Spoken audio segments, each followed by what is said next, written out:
Dominicains au Rwanda. Méditation de lundi de la 19e semaine du temps ordinaire. S'il meurt, il porte beaucoup de fruits. La nature autour de nous parle de la vie.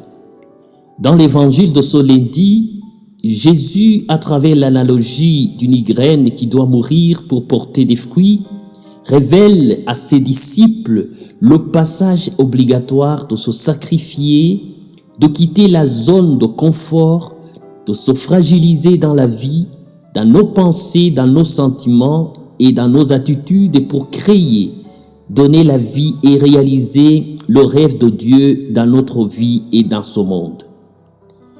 Au-delà des graines, les Saintes Écritures nous donnent aussi des bons exemples pour comprendre ce paradoxe ou ce passage de la mort à la vie fructueuse.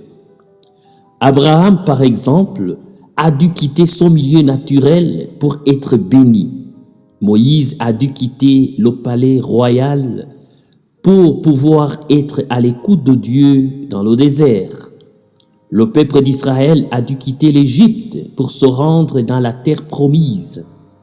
Le prophète Élisée a dû quitter son travail pour être le prophète d'Israël.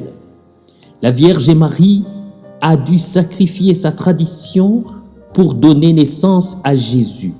Jésus lui-même a dû quitter le ciel pour que Dieu soit connu et rencontré dans les pauvres et les petits. La même expérience va se poursuivre avec les disciples du Christ qui abandonnent tout pour le Christ et les martyrs qui vont donner leur vie pour ne pas trahir leur relation avec Dieu. Tertullien, qui l'avait compris, l'écrivit en ces termes: « Le sang des martyrs est semence des chrétiens. » Aujourd'hui, la balle est dans notre camp.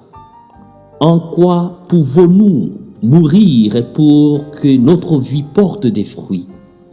Que devons-nous sacrifier, quitter, changer pour que la vie de Dieu s'épanouisse dans notre vie, dans notre famille, dans notre communauté, dans notre pays ou dans notre église?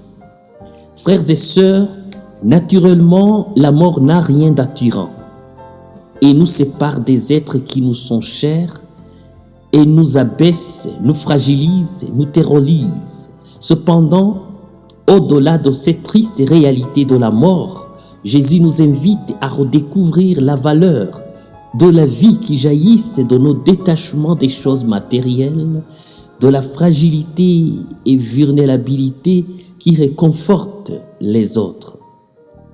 Demandons alors à Dieu la grâce de découvrir la joie de servir la future génération à travers nos sacrifices de chaque jour. Amen.